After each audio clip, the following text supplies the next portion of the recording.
Entonces, ahí finalizado el sorteo, vamos a continuar con la anteúltima charla del día, la del doctor César Matos. Así que bienvenido, César Matos, de esa época.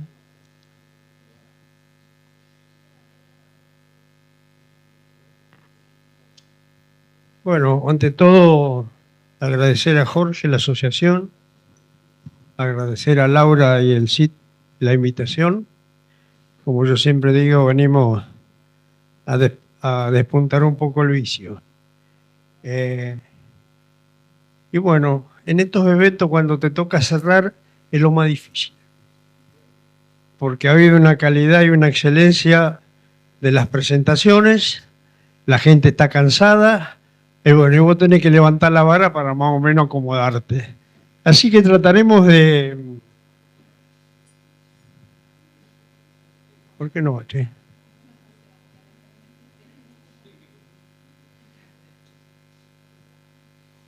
Ahí está. Trataremos de pivotear un poco entre lo oficial y lo que se ha conversado hoy, en la cual creo que tenemos una serie de coincidencias importantes respecto del uso de los productos, de la integración interinstitucional, y coincido con Abel, que lo vinimos hablando todo el viaje, la integración y el rol del veterinario corresponsable sanitario. Yo personalmente considero que hoy en cualquier campaña sanitaria tiene que estar presente el veterinario, conjuntamente con el productor. Si vemos la evolución, yo creo que ya también se dijo, para que tengamos una noción de contra qué estamos peleando. Los primates, 4 o 5 millones de años, los insectos, 400 millones, los ácaros, ya hay restos en un pterodáctilo que se encontró en España con un ixodes de 90 millones de años fosilizado. O sea que somos nosotros unos novatos en la adaptación. Estos vienen de largo y no por eso la campaña es conflictiva. Bueno, estos son el área del... Yo lo voy a llamar bófilo, soy de los viejos y para nosotros el bófilo, ¿viste? Una superficie de casi el 38% del país. Ya en los jeroglíficos lo decía Pedro también, esto se introduce, no era una garrapata autóctona, sino que se introduce con las corrientes colonizadoras. Logra un medio hábitat y se empieza a desplazar por todo el país, que esa fue el área de dispersión. Coincido con Abel, con varios de los disertantes, que no la consideramos una enfermedad. El productor no ve las pérdidas, poquito lo decía Julio también, y haciendo un...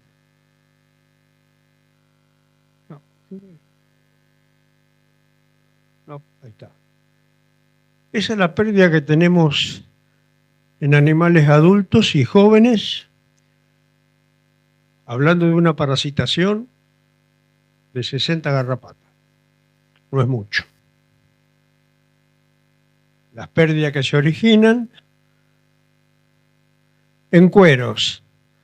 En cueros en un momento hubo una discusión muy grande hasta que apareció la hematobia, donde de 200.000 cueros que iban a faena en esta zona, solo el 10% iba a la industria de calzado. En reuniones que hemos tenido con la gente de los frigoríficos, ni el bófilo, ni la garrapata, ni la hematomia causan tanta pérdida como las que se dan en el desuello. Así que zafamos una. Después los montos de comercialización en la zona de control son 24, eran en ese momento 24 millones de dólares, la zona limpia 55, y se estipulaba en cueros casi 30 millones de pérdida de dólares, que el productor no la ve.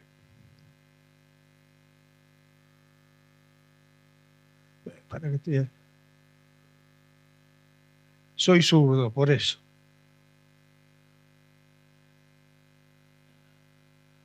Bueno, las estrategias. Tenemos un poco lo que explicaba Luciana, una estrategia inicial, donde era un programa coordinado, centralizado. ¿Cómo les podría decir?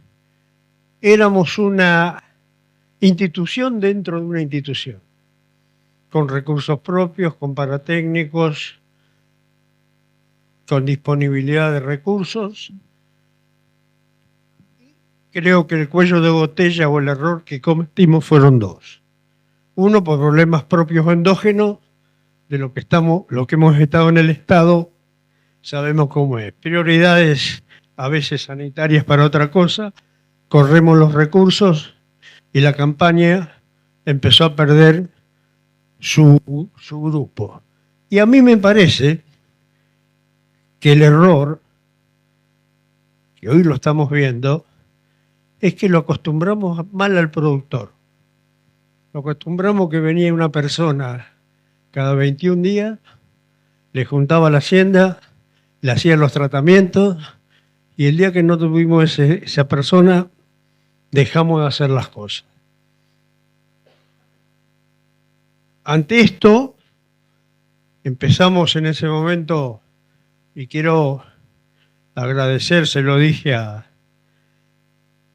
Nava, que presentó un pequeño slide del doctor Signorini, fallecido a principio de año por una enfermedad bastante prolongada, que fue uno también de los artífices de todo este tipo de la campaña. Vamos a la actual. Dijimos, como también dice Luciana ahora, vamos a hacer cambio en el concepto de fiscalización, despacho de tropas, evaluación de la campaña y algo importante, definir roles y responsabilidades. Cuando hablábamos de roles y responsabilidades, tranquera adentro, tranquera afuera. Tranquera adentro, el productor con el veterinario, con el médico veterinario. Tranquera afuera, los servicios oficiales.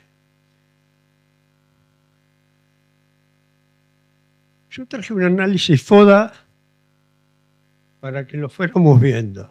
En ese momento, fortalezas, o sea, fortalezas, oportunidad, debilidades y amenazas.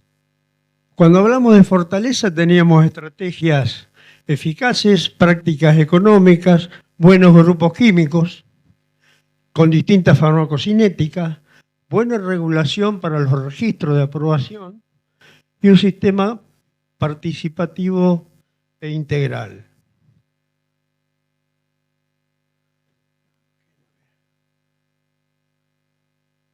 Las oportunidades. El reclamo del sector productivo, participación de las fundaciones y la disposición de los actores a asumir responsabilidades en el cumplimiento de las actividades. Dale, la otra. Bueno, seguí. Debilidades. No, pará. Las debilidades de esto. La inestabilidad de los ciclos ganaderos, prioridades, costo, financiación, estudio de la prevalencia de campo. Hoy no tenemos una certeza más allá de que hablemos de resistencia, de cómo estamos parados sobre la cepa en general, sensible y de garrapata. Y esto también lleva a un comentario que debemos hacer, que tiene que haber una integración entre el trabajo científico de desarrollo de las distintas instituciones.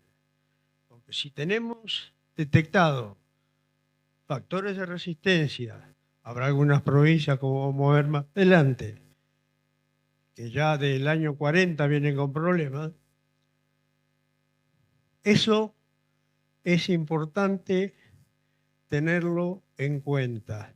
Si no articulamos paper con detección, con información a los servicios, mal podemos tomar decisiones de qué le vamos a decir al productor que tiene el problema, al cual le tenemos que llevar una solución.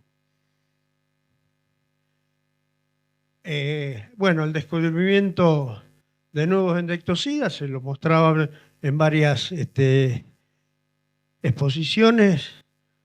La industria farmacéutica, mientras le funcionen los productos, hoy hablaba Julio de 30 millones, 300. No vamos a tener en el corto plazo muchos productos. O sea que tenemos que cuidar lo que tenemos manejando acá.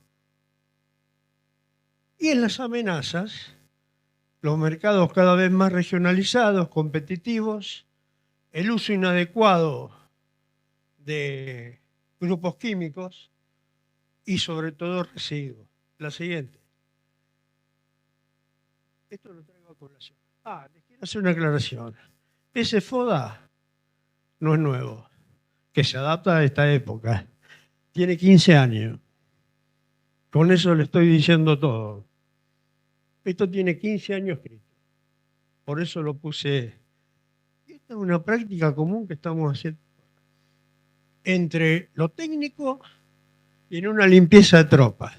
Fíjense en ustedes cuando con un manejo de ciclo evolutivo 0,9 se corren los ciclos y se limpia la tropa. Acá damos al día 0, al día 7, al día baño, feiponil, baño precaucional. Estamos haciendo una locura. La próxima. Estos son los movimientos históricos, lo que presentaba Pedro y César coinciden un poco. Dale, abrilo todo. Son históricos. No creo que se haya modificado. Y una más. Y coinciden más o menos, ellos hablaban de 2.400.000 terneros, la salida de las zonas extractivas son 27.000 tropas con 1.480.000. Con dos características que hoy se están modificando. Entre Ríos es correntino dependiente. 500.000 terneros de esos bajan a Entre Ríos. Hoy uno mira un remate feria por televisión y está el rematador y ¿qué dice? Mío, sí. Garrapata, sí. No apto para Entre Ríos. ¿Qué me estás queriendo sugerir? Que va sin revisación. Entonces eso también está causando un problema bastante grande. La siguiente. Los destinos no varían. Se han cambiado algunos flujos. Los últimos años decir que iba a ir Hacienda de Santa Fe a un filó de Jujuy de 60.000 cabezas y dijeron, usted está loco. Bueno, hoy va. Salta, antes que era el 1%, mueve un poco más, pero los flujos son más o menos regulares, no se ha modificado. La otra colega. Bueno, hoy escuché que hablaban de la producción pecuaria y profesional. Esto es importante. Cuando hablamos de los mercados y los estados, hay una globalización económica de los mercados, hay objeciones sanitarias, hay medidas arancelarias, los estados tienen planes sanitarios, hay una descentralización del Estado y problemas presupuestarios. ¿Cuáles son las necesidades de los países? Una mayor y mejor salud pública, una mayor rentabilidad en el campo. Y ahí es donde entra a jugar la sanidad animal, pero entra a jugar la interrelación y la acción conjunta, definiendo roles y responsabilidades. La siguiente, Cesarín.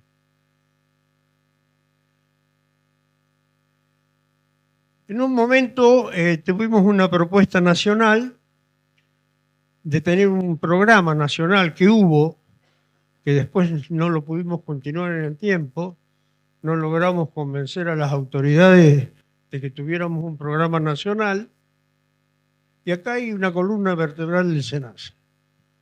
El Estado, no hablo de gobierno, norma, establece estrategia, capacita y audita. De ahí para abajo negociamos con todos los gobiernos provinciales. ¿Estamos? Y después, lógicamente, en la política de cada provincia están las comisiones provinciales de sanidad. ¿Qué logramos con esto? Y en algunas provincias, no las vamos a nombrar, son netamente políticas. Un ejemplo un poco lo dio Luciana. Cuando estamos tratando de hacer un relevamiento de cepa, lo hacemos voluntario. Otras coprosas están niveladas entre lo técnico y lo político, y en otras provincias, después de mucha discusión, Pachi lo sabe bien, con mucha discusión, se ha logrado imponer quizás por sobre lo político lo técnico. Y eso ayuda a definir muchas cosas. La siguiente. Bueno, y abajo, por supuesto, la integración de lo que yo considero que tiene que estar metido el veterinario con la participación de los entes sanitarios y los colegios de médicos veterinarios. Vamos a los roles de esto. Dale. Vamos a hacer una definición de sanidad animal, que es la base de la prevención, la alimentación, higiene ambiental, bienestar general, más que la recuperación como consideramos a la salud. Yo creo que esto es importante. Acá está la definición del veterinario, que es un profesional habilitado para desarrollar sus actividades de incumbencia, pero con un aditamento, conjuntamente con el productor. La siguiente. Esta praxis tiene que estar certificada. Y como se certifica sobre algo ajeno, son corresponsables los dos, el que controla y el dueño de los animales. La siguiente.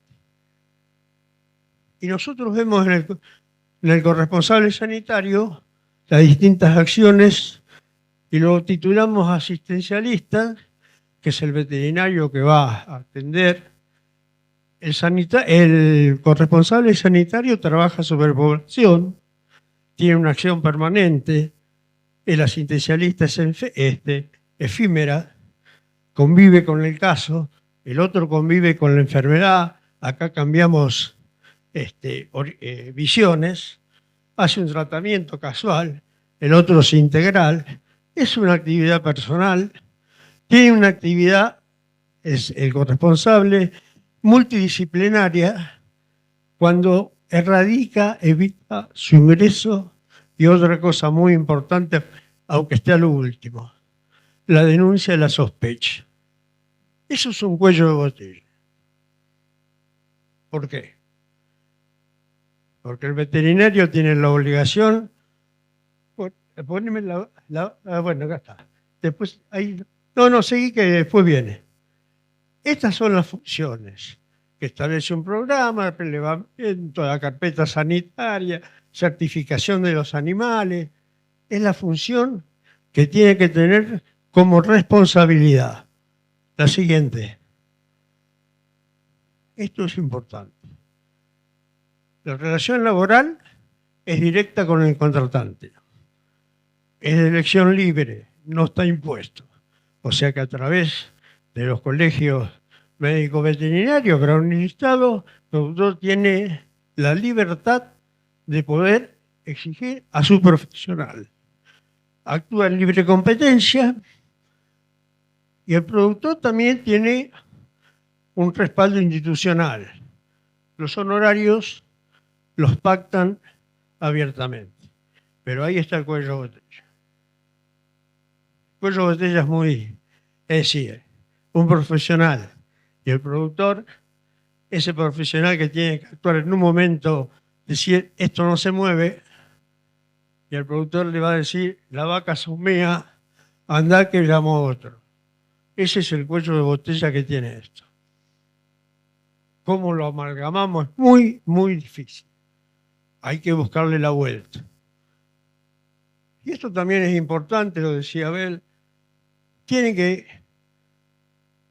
instruir al personal en lo que es una zoonosis, en lo que son maniobras incorrectas, en las indicaciones terapéuticas, aunque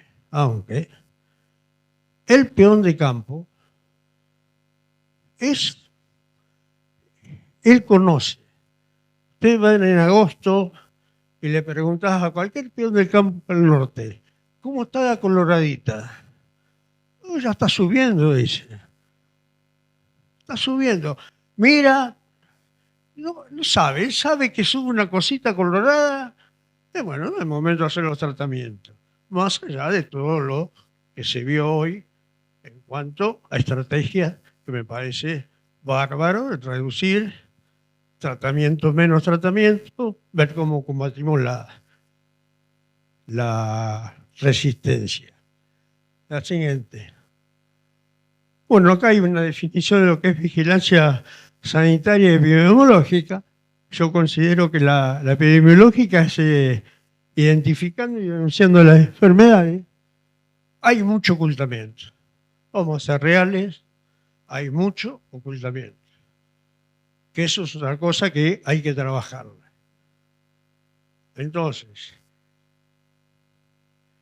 si los servicios sanitarios no tienen información y tenemos detectado casos de resistencia, pero el programa o el SENASA no tienen la información porque son confidenciales, siendo que somos dos estamentos estatales,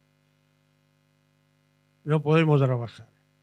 Entonces yo creo, por eso insisto tanto, que tenemos que articular, porque al productor no le podemos decir libremente, tenés un problema de resistencia, tenés que llevar la solución. ¿Qué vamos a hacer? ¿Cómo se va a mover?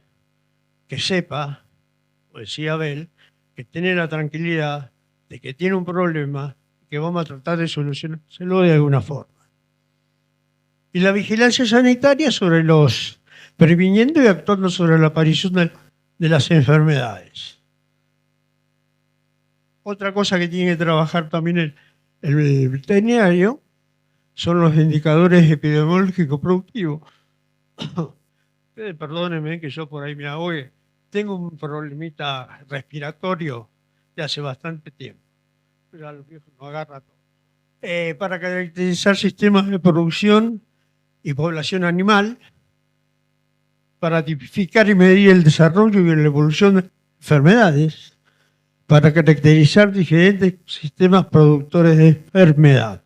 Yo creo que eso es, y por supuesto, un plan sanitario, marco legal, porque sin un marco legal no se puede hacer nada, elementos tecnológicos suficientes y eficientes, metodología y estructura profesional para llevarla a cabo. Espera un poquito. Antes de seguir con esto, yo creo que ese es un panorama en que yo al menos entiendo, coincido con Abel. Fundamental la participación del veterinario.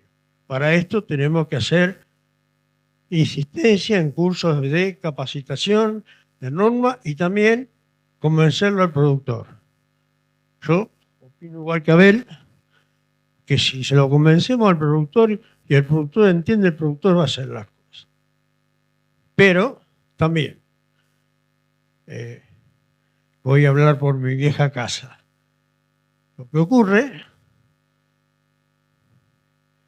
que yo hoy mostraba, dije, el Estado norma, establece estrategias capacita y audita. ¿Y hoy qué estamos haciendo? ¿Qué se hizo, mejor dicho, en una época? Decisiones políticas?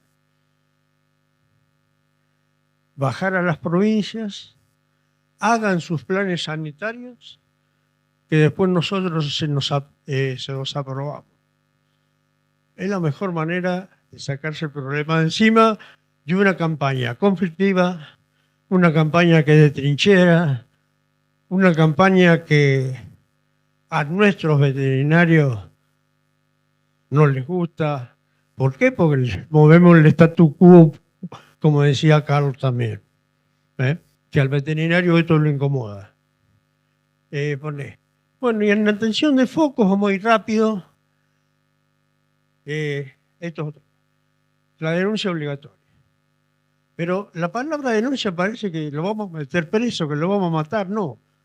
Teniendo eso, uno va a bajar los estamentos, las acciones que tiene que hacer para solucionar el problema. Intervención, podemos intervenir de oficio o denuncia, hacer una clasificación epidemiológica de contra qué estamos luchando. Y tenemos 3 tipos: saneamiento, en control, que no sé, Luciana, si eso se sacó, lo pusieron, porque eso estaba en un momento en la 27, porque tenía este aditamento. Sin saneamiento era con el responsable sanitario y con el productor. Senasa, si tenemos los productos, armábamos un poco lo que explicaba Abel en los tipos de erradicación, cómo lo vamos a hacer. Ustedes son responsables, nosotros vamos a evitar que se cumpla. Si no había cumplimiento o reticencia de ese productor, eso el Estado ponía o un contratado o un veterinario de Senasa o un veterinario acreditado con control, y el productor se hacía cargo de todos los gastos, pero a cara de perro. Y después el desalojo sanitario, como se ha hecho en muchos lugares algunas veces, hemos llegado hasta desalojar casi 700 hectáreas, que es una solución. La siguiente, César. Los productos utilizados y aprobados por Senasa, y se puede, el que hablaba Abel también, y hablaba Julio Regi, programar tratamiento con distintos químicos y farmacocinética distinta, utilizando el poder residual absoluto. A ver, hoy hablaba de las pruebas. En Capapunta, cuando empezamos a trabajar, no podíamos medir poder residual absoluto porque trabajamos y las pruebas se hacían a campo. O sea que la medición que teníamos del poder residual era la última revisación del último baño, que no hubiera más allá de elementos de reinfestación, que el resto tenía que estar limpio. Alargamos el bote negro a los 4 o 5 días a ver si había metalarva o alguna ninfa, y ahí decíamos 7 días. Después, la siguiente, cuando viene el cambio, bueno, esta es un poco, esta traje como referencia, pero para mostrarles una cosa, vayan leyendo. A ver, quiero buscar a ver si encuentro la de... Bueno, pero miren de qué tiempo venimos con los problemas de resistencia. Del año 40, 52, 56, se van dando la siguiente. Estos son, en esta cepa Alejandra, que Abel trabajó, que era que había hecho el veterinario, se mandó una formulación empírica entre etión y cumafos. Él la preparó, tenía un factor 5 a la flumetrina.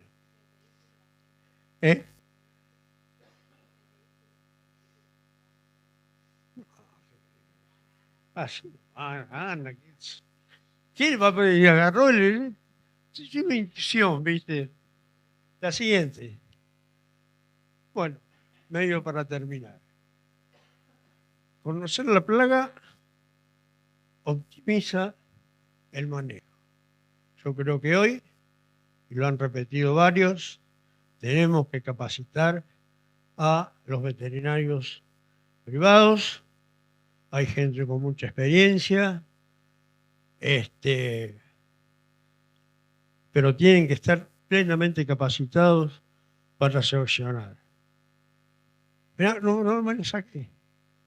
Y esto lo dejo como me gustó lo dicho por Albert Einstein, que no pretendamos que las cosas cambien si siempre hacemos lo mismo.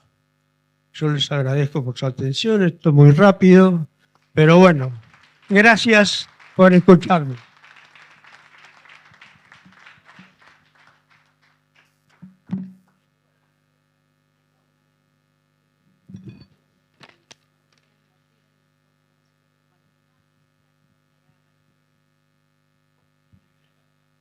Bueno, muchas gracias, César, por esta disertación. Sí. Sí. Y bueno, ¿alguien tiene alguna duda que le quiera hacer al doctor? César, la misma pregunta que le hicimos que se le hizo a Gonzalo. La estructura del SENASA en tu época para Garrapata. La estructura del SENASA en la época tuya. La estructura de la época nuestra, en ese momento teníamos alrededor de 400 paratécnicos, alrededor de un equipo de mantenimiento de bañaderos, había bañaderos oficiales, que eso te quería preguntar. Teníamos 40 bañaderos oficiales, creo que en Cambapunta había un incunable, que son de Quebracho Colorado, tiene 108, como un mecano, son 108 piezas, y esos baños hemos recuperado baños que tenían 50 años de uso y todavía funcionaban. Después, eso teníamos, ¿cómo le puedo decir? A lo mejor, bueno, si hubiesen enterado año 80 que yo viajaba escondido en el avión de INTA, nuestros primos eran ricos en esa época, que iba en el avión de INTA martes y volvía los jueves, el doctor Cayano me hubiese pegado un boleo, porque estábamos estudiando, habíamos rechazado por segunda vez el Amitraz, porque a la revisación se encontraba un mapa metaninfal que por la resolución, bueno, pero no nos entraba. ¿Por qué? Bueno, se hizo un estudio con Martí Vidal y Pérez Arrieta y decidimos largarlo al campo, porque vimos que esos estadios quedaban ahí y no evolucionaban. Pero bueno, es lo que yo te decía, las líneas intermedias en los organismos seguimos trabajando así, y eso es fundamental, porque en esa época, bueno, tenía muchos años menos que esto, pero era una locura lo que hacía. Pero bueno, trabajamos así siempre. El INTA, yo estuve 10 años en Corrientes, y esto lo cuento porque es muy particular. El INTA de Mercedes Corrientes fue mi segundo hogar, con el equipo de Jata Sobringer, Draghi, trabajamos en Garrapata, en todo trabajamos. Año 80 me trasladan a Santa Fe, a Reconquista, donde tuve 25 años, y lo primero que pregunto cuando inocentemente llegué a la oficina, digo al otro veterinario, ¿y el INTA? No, eso para el ingeniero agrónomo. ¿Qué? Bueno, dio la casualidad de que había un nuevo director, me presenté, hablamos, logramos que se nombrara un muchacho de Chaco, el doctor Ford, que fue el primer veterinario que vino a INTA, bueno, llevó varios, pero inauguramos, porque yo creo que la participación institucional es fundamental. Hicimos muchos trabajos con el INTA. Ese trabajo que yo mostré ahí de las pérdidas se hizo con el equipo de Palito Guillermoni, Banzini. O sea que teníamos una relación muy, muy fluida, cosa que no la tenemos ahora. Le soy sincero. Bueno, uno ya está fuera de juego. Pero no sé, Luciana, creo que hay muy poco feeling.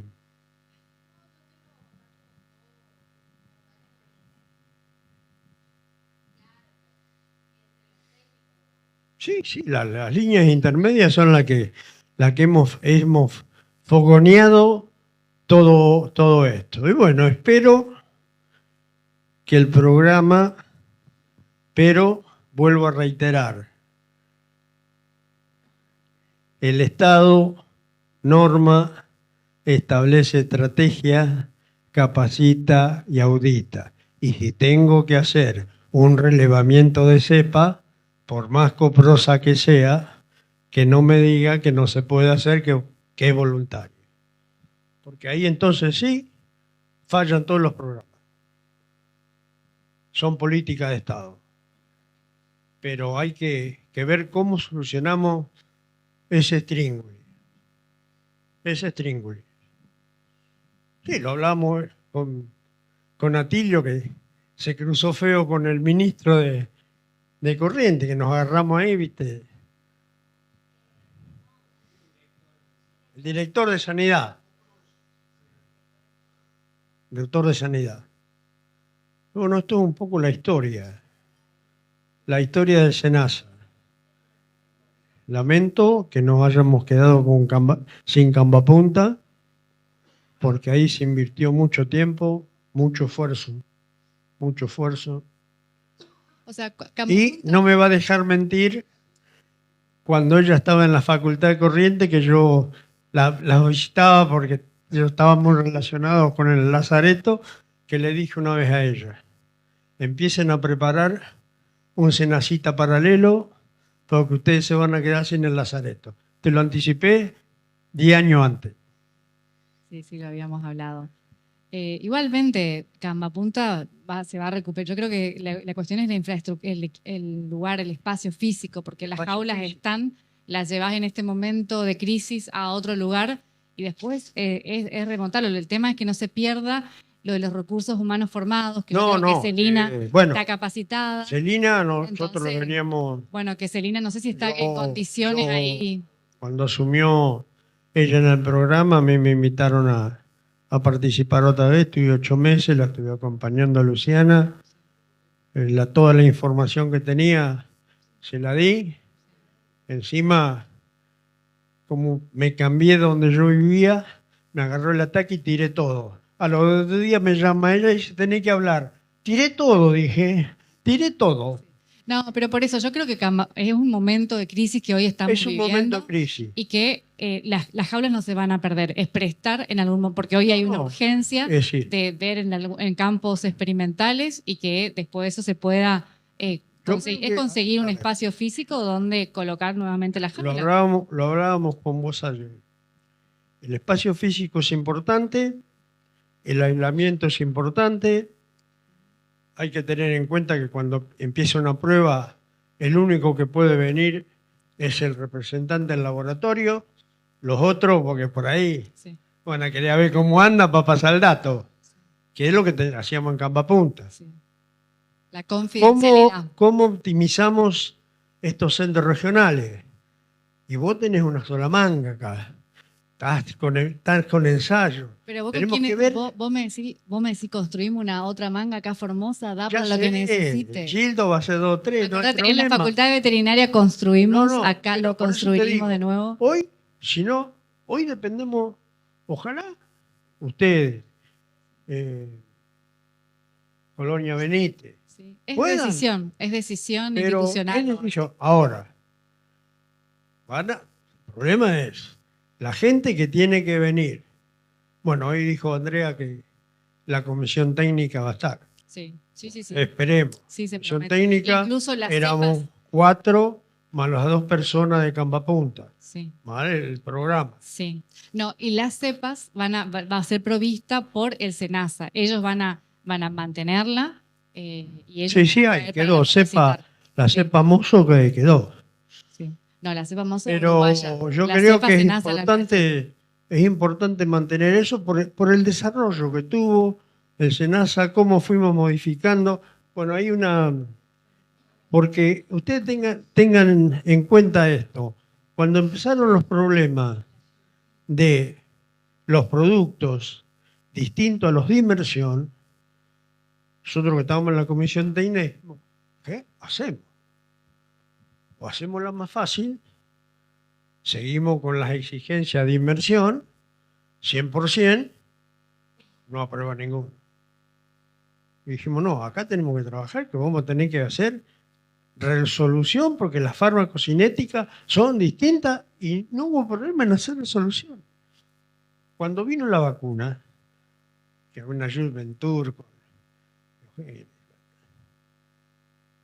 nos dicen, a ver, vamos a probar la vacuna. ¿Qué exigencia le ponemos? La verdad, estábamos como Tarzán en la palmera. Y dije, vamos a ponerle el 70, el 60. Viene la vacuna. Se hace la prueba, en ese momento Jorge Caracostantó, que era la materia nuestra que se fue a INTA, yo le digo, yo, hacete una pruebita por la duda. Vos tenés el aire. Hacemos la prueba y da el 7%. No hasta el Trump, viste, que estábamos contra la ciencia, que éramos, viste. Nos masacraron. Obvio, sacamos en conclusión que la vacuna vino con cepa de garrapata de Cuba, que quizás no generaron una respuesta inmunitaria o que no estaba limpio el antígeno. Le dimos la cepa de acá, se llevaron, volvieron a traer, se repitió el mismo cuadro. Con la particularidad que el cubano Pepe Fuente me dice, pero ahora cuando empecemos la prueba quiero que me midas niveles de anticuerpos en sangre. Digo, escúchame, ¿qué productor te va a medir niveles de anticuerpos? Yo, el 7%. No la descarto, son cosas a futuro. Acá no hay que descartar absolutamente nada, hay que tener la mente abierta para todo lo que vaya apareciendo, hacer una regulación y ponerlo en juego. César.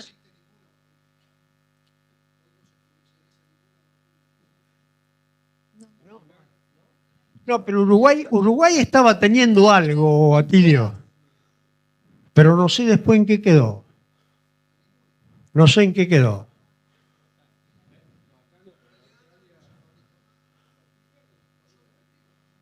No sé en qué quedó. No, pero son cosas que bueno, con la Beauveria también, viste, en Santa Fe hubo un momento de hacer un intento de eso, pero estaba muy tirado de los pelos. Pero hoy, como diríamos en el campo, hay que agarrar la iguana de la cola. Si sirve, la usamos. Pero no le vamos a... yo no soy más. Yo hablo como si estuviera. Discúlpenme porque tengo 6 patitas en mi corazón. Se tiene que aprobar todo lo que sea útil para las campañas. Pero, reitero, nos tenemos que poner firme como Estado. Porque acá, sinceramente, se derogaron muchas resoluciones, vuelvo a ser reiterativo, se bajó a las provincias, le dijimos que las provincias hicieran su... ¿no? Y hoy tenemos los problemas de la coprosa. Eso es inevitable. Eso es inevitable. Y hay que tener en cuenta condición social y económica de cada una de las provincias. Formosa tiene una condición, Corrientes otra, Santa Fe distinto, Córdoba distinto. Entonces ahí sí viene el nivel de la negociación. Yo quiero hacer una pregunta para todos, digamos, a ver qué opinión tienen sobre que los garrapaticidas tengan que ser indicados por receta.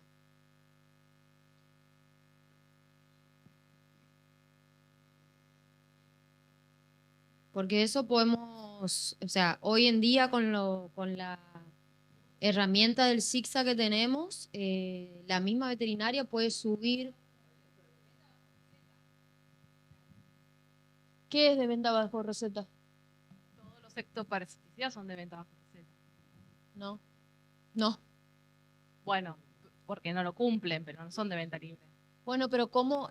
Por eso la venta, por eso la receta electrónica es lo que tenemos que después consensuar qué productos vamos a incluir. Claro, pero yo lo que digo es, por ejemplo, yo me voy a una veterinaria, ¿no es cierto? Tiene que tener un asesor veterinario. Ese producto registra, porque ellos tienen acceso a los sistemas, por ejemplo, cuando suben los registros de caravana y demás, subir que ese RENSPA asociado a ese productor compró un garrapaticida, porque claro, si lo vende lo está, digamos, asesorando de manera profesional. ¿Y cómo se hace cumplir eso? Porque eso ya te digo que no es así, digamos. ¿Cómo ellos registran esa receta?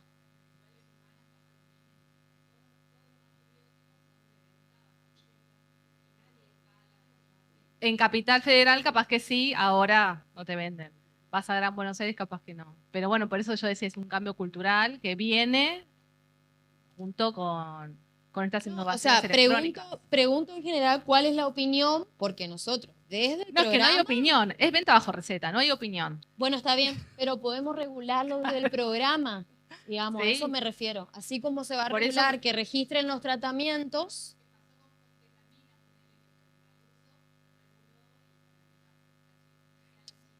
Entro dentro de trazabilidad, tal cual. Sí, por eso los controles de gestión son fundamentales. Tener el apoyo de los programas para ayudarnos a los controles va a ser una de las herramientas que vamos a tener.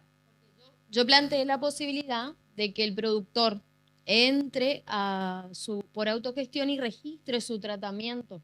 Sí. Pero puede ser al revés, que cuando ese productor compre, directamente ese sistema de la veterinaria suba. Sí, está pensado que se relacione. Claro. Sí, tiene que estar la indicación y después la salida.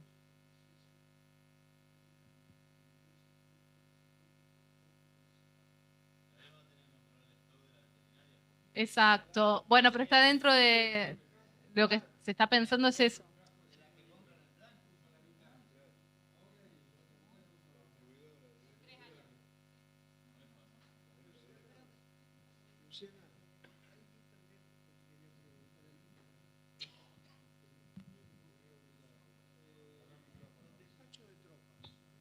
En despacho de tropas, por supuesto, el FIDA va a ir a la caravana. Y porque vos decías caravana e identificación. ¿Va a ir algún tipo de identificación del que revisa? ¿O el número de caravana va a cubrir esa marca que le hacíamos hacer? La marca se mantiene. La marca de pintura se mantiene. Perfecto. Y debe coincidir con la caravana. Digamos. Claro, eso en algún momento fuimos muy criticados por eso, porque tenían que llevar pintura, pero lo hacíamos para, en cierto modo, cubrir el accionar bien del paratécnico.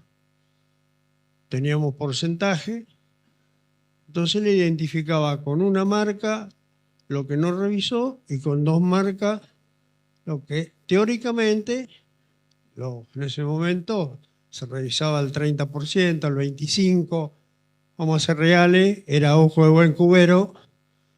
Si vos tenías experiencia, sabía cómo venía la mano. ¿Por qué? Porque cuando en ese 30%, 25%, cuando llegaban a destino, se revisaba un 10% de lo que revisó el paratécnico, por las dudas que se le haya escapado. Y se revisaba algo de lo que venía. Y era una forma que entre origen y destino nosotros estábamos cubriendo el 40% de los integrantes de la tropa. Y en esa cantidad histórica, en esa cantidad de animales revisados, si aparece garrapata, el primer novillo que baja es el que tiene garrapata. Eso mira, no le raja ahí. Pero los despachos de tropas son importantes. Son importantes.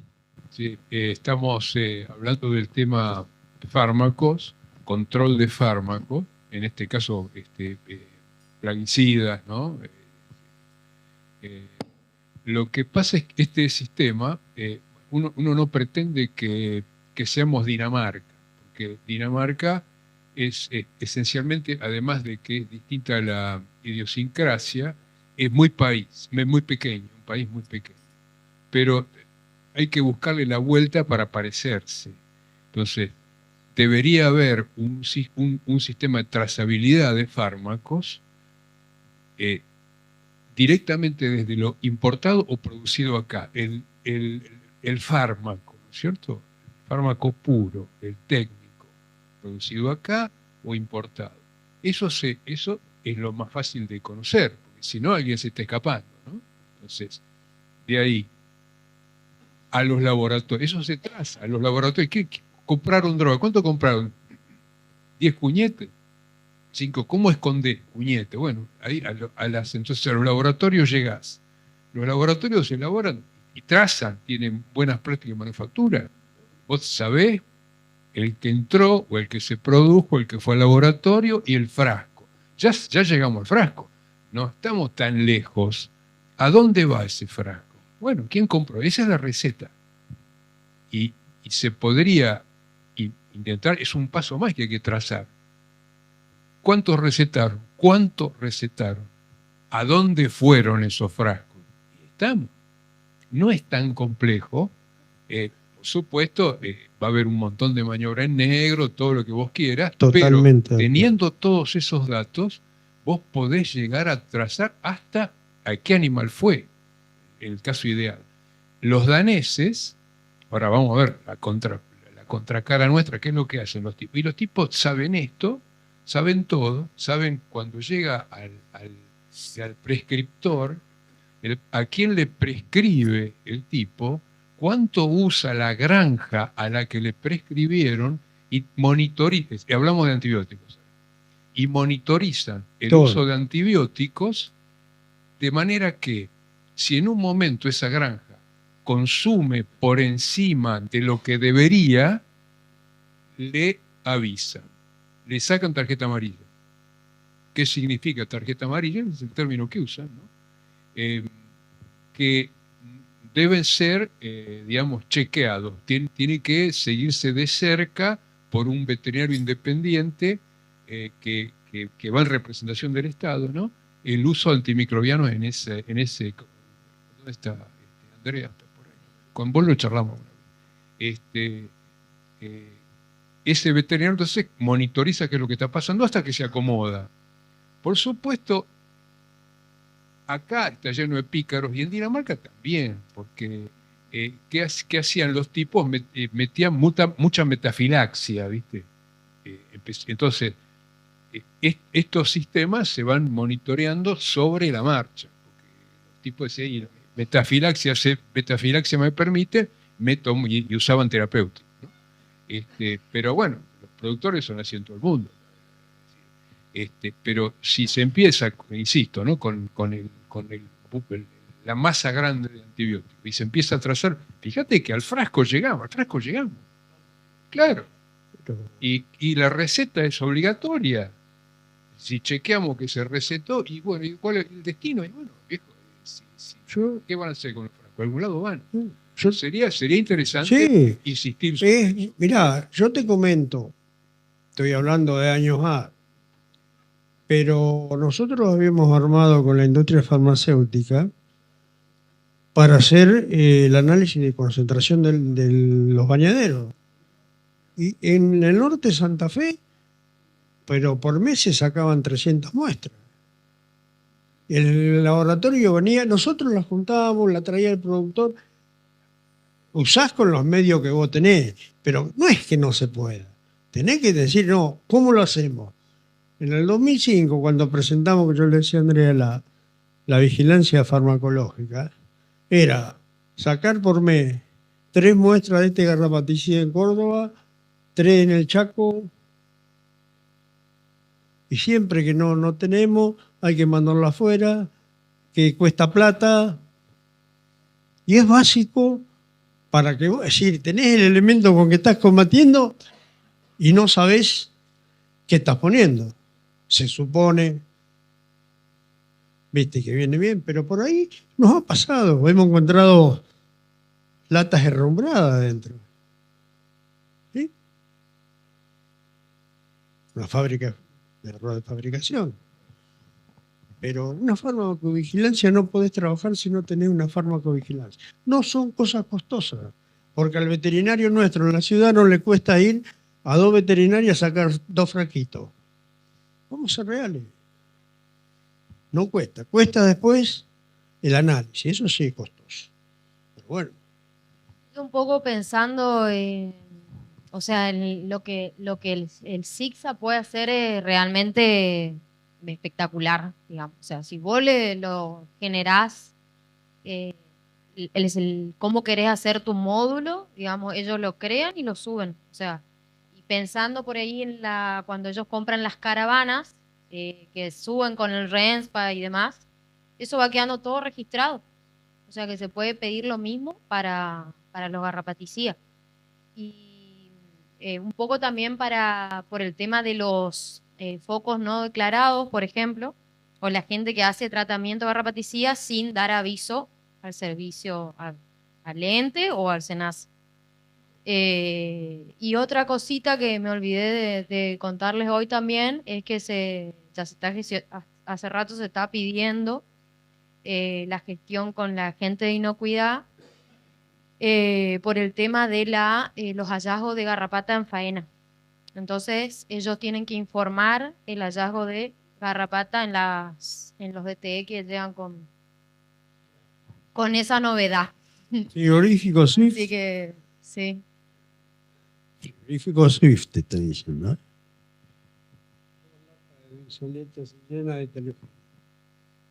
Frigorífico Swift. Bueno, Por eso te digo todo. Eso Por eso estamos gestionando para que, no sé qué hace falta para que se dé, pero ellos suben los hallazgos de todo. Hallazgo de gestación, hallazgo de hiatidosis.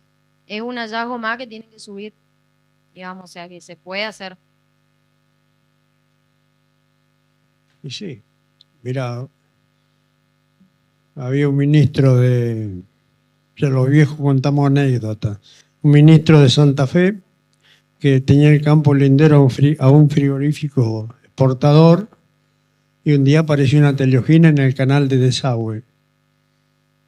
¿De dónde vino? No sabemos, pero había una teleogina. Es del frigorífico. ¿Lo sé? Es como dice Jorge, gambeta hacemos en todos lados. Gracias. Si no seguimos.